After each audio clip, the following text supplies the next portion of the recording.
Hormuz में UAE के oil tanker पर ईरान ने हमला कर दिया। हॉर्मुज से गुजरते वक्त टैंकर पर ड्रोन अटैक हो गया। एक हफ्ते में यूएई का यह तीसरा टैंकर है जो तबाह हुआ है, बर्बाद हुआ ईरान के हमले में। हमले के बाद ऑयल टैंकर में कैसे भीषण आग लग गई, तस्वीरें देखिए। ऑयल टैंकर का एक हिस्सा पूरी तरह से तबाह हो गया है। संयुक्त अरब अमीरात यानी यूएई ने हमले की कड़ी निंदा की। UEM जयपुर एक आदर्श लक्ष्य है। भावी छात्रों के लिए अच्छी नौकरी, भविष्य के लिए तैयार कौशल के साथ अच्छी शिक्षा।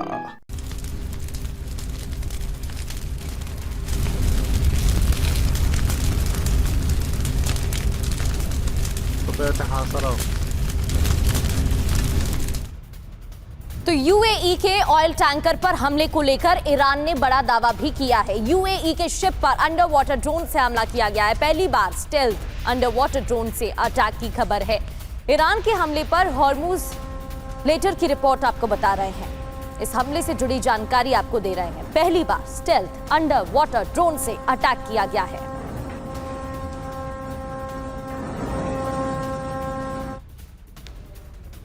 तो आप देखिए, हॉर्मुज में एक बार फिर जंगी तनाव बढ़ता नजर आ रहा है। टैंकर पर ईरानी हमला हुआ है। इससे जुड़ी अहम खबर आपको बता दें, हॉर्मुज स्ट्रेट में संयुक्त अरब अमीरात के टैंकर पर ईरान ने बड़ा हमला किया। एक हफ्ते में यह तीसरा ऑयल टैंकर है जिसे ईरान ने निशाना बनाकर तबाह कर दिया है। हमले के बाद एडनॉक के जहाज में भीषण आग लग गई।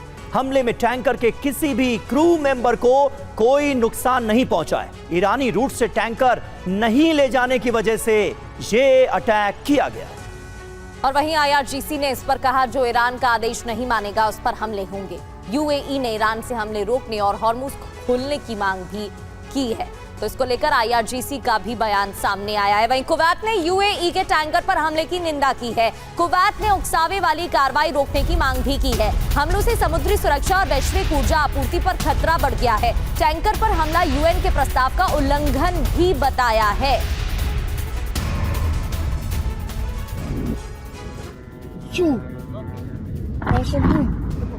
और हमारे साथ तमाम खास मेहमान मौजूद हैं। तनाव लगातार बढ़ता जा रहा है। Air vice marshal OP Tiwari ji हमारे साथ मौजूद हैं। सर, किस तरह से आप देख रहे हैं और ये तनाव कहां पहुंचता नजर आ रहा है? डोनाल्ड ट्रंप एक तरफ हॉर्मुज स्ट्रेट पर कब्जे की बात कर रहे हैं और उससे पहले देखिए हो क्या रहा है। ईरान के तेवर बरकरार हैं। बहुत आक्रामक रुख अभी भी हॉर्मुज स्ट्रेट को लेकर ईरान का नजर आ रहा है। यूएई के टैंकर्स पर हमला हुआ है। इससे पहले भी कई टैंकर्स को निशाना बनाया गया है।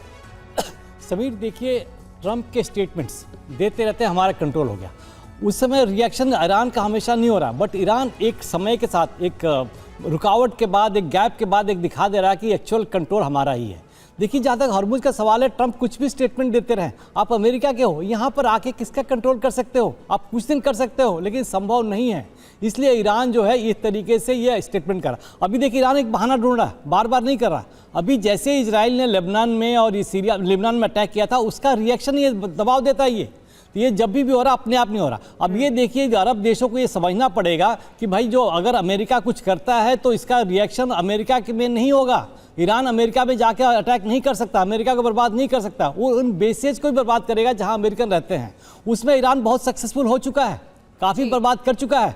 अभी जो रिएक्शन है, तो जितनी शिप्स जो इसकी बात नहीं मान रही है, जो अमेरिका से जिनकी लॉयल्टी है, अमेरिका के साथ जो लगे हुए हैं, उनको नुकसान पहुंचाएगा। ये ब्लैंकेट एक साथ नुकसान नहीं पहुंचाएगा, एक गैप के बाद धीरे धीरे, ताकि हम वो दिखाना चाहेगा, ईरान ही दिखाना चाहेगा कि वो शांति के खिलाफ नहीं है, लेकिन अगर उसके खिलाफ अगर कुछ होता है तो जवाब देने में वो सक्षम है और वो कुछ करेगा। तो स्थिति फिलहाल जब तक ट्रंप पूरी तरह से विड्रॉ ना कर सके, अपने जो एयरक्राफ्ट कैरियर है उसको वापस नहीं करें, जहाँ पहली बहुत खराब हालत हो चुकी है, तब तक ये चलता रहेगा। और कुवैत भी स्टेटमेंट, इस सारे अरब कंट्रीज को भी समझना पड़ेगा कि उन्हें एक मिडिल पाथ लेना पड़ेगा। न अमेरिका के लॉयल हो, न ईरान के लॉयल हो, अगर अपने आप को बचाना चाहते हैं तो।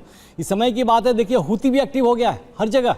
जी। ये जो अब हॉर्मुज की लड़ाई है, अब ना ट्रंप के जो स्टेटमेंट्स है, अब ज़्यादा बोलने की आदत को जा कर रहे हैं, तो उसको चुप करने के लिए अत्यंत आवश्यकता है। और ईरान इसी को अभी एक स्ट्रेटेजी के हिसाब से, एक टैक्टिकल के हिसाब से कैसे अटैक कर रहा, क्या नुकसान कर रहा, ताकि बहुत ज़्यादा नुकसान ना हो। विश्व को ये भी नहीं पता चलना चाहिए कि हमने हॉर्मुज पूरा ही बंद कर दिया है। लेकिन उनके लिए, उनके दोस्तों के लिए नहीं बंद हुआ है, लेकिन उन लोगों के लिए बंद हुआ, उन देशों के लिए बंद हुआ जो अमेरिका का सहयोग करते हैं और अमेरिका की लाइन टोक कर रहे हैं। ये देखिए कब तक चलता रहेगा प्रगति। बिल्कुल, ये देखने वाली बात है सर। और आपकी इस बात को आगे बढ़ाते हुए ब्रिगेडियर शरदेंदु सर, आपसे सवाल है, जिस तरीके से डोनाल्ड ट्रंप बार बार अपने स्टेटमेंट बदलते हैं, बयान बदलते हैं, किस बात पर विश्वास किया जाए? भले ही यूएसएस जॉर्ज बुश की तैनाती की गई है, लेकिन हम ये भी तो नहीं भूल सकते कि अब्राहम लिंकन को पीछे हटाना पड़ा, किस तरीके से हथियारों की कमी हो गई थी, बेसिक खाने की कमी हो गई थी और अमेरिका को परेशान होना पड़ रहा था। भले ही इस बात को वो ना माने, लेकिन अमेरिकी राष्ट्रपति दूसरी ओर ये भी दावा कर रहे हैं कि स्टेट ऑफ हॉर्मुज उनका है।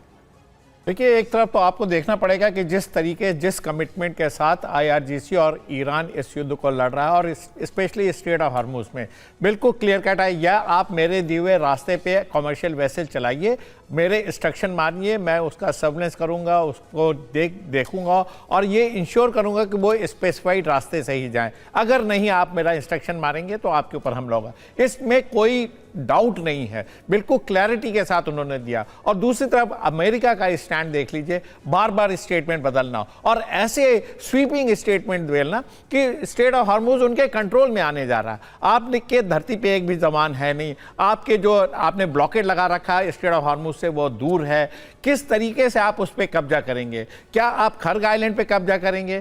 क्या आप उसकी तमाम कोस्टल इलाके पे कब्जा करेंगे? क्या उनकी मिसाइल लॉन्चिंग साइट को खत्म करेंगे? क्या ओमान में आप अपना इंटरफेरेंस, किस तरीके से आप बोल रहे हैं कि स्टेट ऑफ हॉर्मुज आपका हो जाएगा? तो कहने का मतलब है कि एक तरफ एक देश पूरी क्लैरिटी के साथ युद्ध लड़ रहा है, दूसरी तरफ एक देश जिसके सेंटकॉम और उनके जनरल और डोनाल्ड ट्रंप के मतभेद इतने ज्यादा और साथ में जो स्टेटमेंट बदलते हैं, लिहाजा उसका रिजल्ट ये हुआ है कि अमेरिका आज की डेट में सिर्फ बात कर रहा है। आप एयर स्ट्राइक कर रहे हैं लेकिन रिजल्ट को अपने फेवर में टर्न नहीं कर पा रहे हैं। और वहीं दूसरी तरफ आईआरजीसी के हमले जारी हैं, वो एक पर्पस के साथ हमले कर रहा है। स्ट्रेट ऑफ हॉर्मुज उसका एक की बैटल एरिया है, उसको वो हर हालत में कंट्रोल करने की कोशिश करेगा।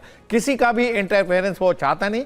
रीजनल पेयर में ओमान के साथ वो तमाम तरीके के एरिया को स्पेसिफाई कर रहा है कि जिसके थ्रू कमर्शियल वेसल जाएंगे, इसी पे सहमति हो सकती है। अगर ये रूट अमेरिका डिसाइड करेगा या सऊदी अरेबिया डिसाइड करेगा तो उस पर एग्रीमेंट नहीं होगा, ऐसा मेरा मानना है। और एक चीज और बहुत क्लैरिटी के साथ मैं बोलना चाहता हूं कि जो पेजेस्कियां हैं और उनके जो धार्मिक लीडर मुस्तफा खमेनी, इनके बीच में बार बार कहा जा रहा था कि बहुत डिफरेंस है। इसको कल पेजेस्किया ने बिल्कुल क्लियर कर दिया कि ये अलग नहीं हो सकता। अगर हमारे कंट्री में दो तरीके की विचारधाराएं होंगी तो हम ये युद्ध नहीं लड़ सकते, लिहाजा हम एक हैं।